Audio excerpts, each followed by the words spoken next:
바빙크 개혁윤리학 1권 마지막 부분을 마저 강의하도록 하겠습니다. 제가 일반은총 부분을 설명하다가 좀 영상이 중단되었습니다. 왜냐하면 제가 설명하고 있는 중에 제 집사람이 도시락을 싸와가지고 저한테 카톡 전화를 했거든요. 칼빈 신학교회 안에는 토요일에는 이 카드키가 없는 사람은 들어올 수가 없거든요. 그래가지고 제가 안에서 영상을 녹화하고 있는 중에 제 아내가 이제 문 열어달라고 전화하는 바람에 제가 영상이 중단되었고, 그래서 저녁 식사를 하고 다시 이렇게 또 마저 영상을 녹화하게 되었습니다. 일반은총이란 것은 이전 영상에서 제가 말씀드린 것처럼 타락한 인간과 또 이 피조 세계에 하나님께서 허락하신 은총을 말합니다. 그 일반 은총의 근거를 아브라함 카이퍼는 노아 언약에서 찾았습니다. 이 창세기 6장부터 그 이후에 쭉 나오는 그 노아 언약의 내용을 보시면 하나님께서는 타락한 이 피조 세계와 언약을 맺으신 것을 볼 수 있습니다. 그래서 그 내용을 보면은 이 피조물을 보존하시겠다는 내용이 나오죠.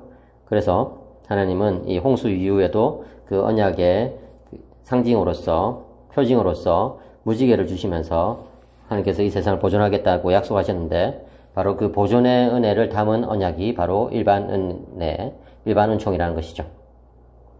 바빙크도 역시 일반 은총의 개념을 받아들이고 있습니다. 특별히 바빙크는 그 일반 은총의 개념이 이 타락한 인간에게도 인간성이 여전히 이 유지 또는 보존된다는 측면에서 관찰하고 있습니다. 윤리학에서는 그런 측면이 중요하기 때문에 그런 것이죠. 그래서 타락한 인간이라고 할지라도 이 합리적이고 도덕적인 그런 본성을 여전히 간직하고 있습니다. 그리고 그런 것들은 인간들의 양심에 나타난다고 바빙크는 말하고 있습니다. 그래서 바빙크는 이 양심의 문제를 아주 자세하게 다루고 있습니다. 바빙크는 심리학적인 연구를 많이 했습니다. 그러다 보니까 인간의 양심의 문제도 아주 깊이 통찰력 있게 다루고 있는 것을 볼 수 있어요. 그리고 인간의 양심은 하나님의 이 율법에 매여 있다고 바빙크는 주장하는데요. 여기서 말하는 이 율법은 이스라엘 백성들에게 주신 그 모세법이라기보다는 이 자연법을 말합니다. 그래서 이 개혁주의 전통에서는 자연법에 대한 내용이 늘 강조되고 있었거든요. 이것을 잘못 아는 사람들은 자연법 윤리는 로마 카톨릭적인 것이다 이렇게 말하는 사람들이 있는데 전혀 그렇지 않습니다. 근래에 많은 학자들이 보여준 것처럼 자연법 윤리는 종교적 신학자들이 다 주장했던 내용들이에요. 자연법 윤리는 뭐냐면은 한마디로 말해서 하나님께서 인간을 창조하실 때에 그 양심 안에 자연법을 심어 두셨다는 겁니다.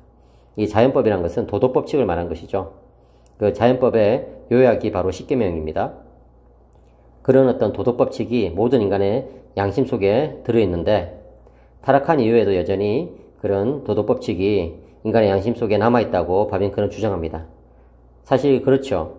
아무리 타락한 인간이라 할지라도 나름대로의 그 일말의 양심은 있거든요. 우리 그 흔히 쓰는 속된 말로 깡패의 세계에도 의리가 있다 이런 말이 있는데, 그런 것처럼 아무리 이게 그 본성이 부패한 사람이라 할지라도 나름대로의 그런 어떤 자연법의 한 부분은 마음속에 간직하고 있는 것을 볼 수 있습니다. 이런 것들에 대해서 바빙크는 또 자세히 이야기하고 있어요. 그래서 바빙크의 윤리가 신명윤리냐 자연법 윤리냐 이런 것에 대해서도 우리는 토론을 할 수 있을 텐데, 여러분 좀 잘 모르는 분들을 위해서 좀 설명을 하자면은, 윤리 전통이 크게 두 가지가 있는데, 하나는 신명윤리 전통입니다. 이 신명윤리는 하나님의 명령이 바로 윤리적 기준이 된다는 것이에요. 또 다른 하나가 바로 자연법 윤리입니다. 자연법 윤리는 뭐냐면은 인간의 양심 속에 자연법이 새겨져 있어서 그 자연법이 윤리의 근거가 된다는 것입니다. 물론 이 두 가지 윤리 체계 모두 성경적인 근거가 있고 또 합리적인 설명이 가능합니다. 그런데 제가 봤을 때는 바빙크는 이 두 윤리의 그 틀 속에 한 군데 집어넣을 수가 없는 것 같아요. 다시 말해서 바빙크의 윤리학 안에는 신명윤리적인 요소와 자연법 윤리적인 요소가 같이 들어있다는 것이죠. 이런 내용들에 대해서 나중에 다시 한번 또 설명하겠습니다. 어쨌든 바빙크는 이 개혁윤리학 1권 마지막에서 양심의 문제와 또 이 율법의 문제, 특별히 자연법의 문제를 다루고 있습니다. 그렇게 해가지고 이 1권을 마무리 짓고 있는데요. 이런 것들이 나중에 또 이 개인의 삶 속에서 또 사회적인 삶 속에서 또 국가적인 삶 속에서 어떻게 드러나는지에 대해서 우리는 살펴볼 수가 있게 될 것입니다. 이처럼 바빙크의 개혁윤리학은 아주 포괄적인 그런 내용을 담고 있는 것을 볼 수가 있습니다. 그래서 이 첫 시작부터 인간에 대해서 하나님 형상이란 측면에서 다루고 또 인간이 가지고 있는 그런 여러 가지 어떤 특질들을 포괄적으로 다룸으로 말미암아 가지고 이 윤리 체계가 아주 방대한 그런 어떤 그런 비전을 가질 수 있도록 그렇게 전개하고 있는 것을 볼 수 있고요. 또 동시에 죄의 문제를 굉장히 깊이 있게 해부함으로써 교의학과 윤리학이 또 아주 긴밀한 인간을 가질 수 있도록 그렇게 해놓았습니다. 그래서 바빙크의 윤리학의 1권을 보시면은 참 이 윤리학의 토대가 어떠해야 되는지를 우리는 아주 잘 알 수 있습니다. 이런 것들이 또 20, 3권, 4권 계속해서 나타나는 것을 우리는 관찰할 수 있는데 앞으로 또 계속 그런 것들을 설명하도록 하겠습니다. 감사합니다.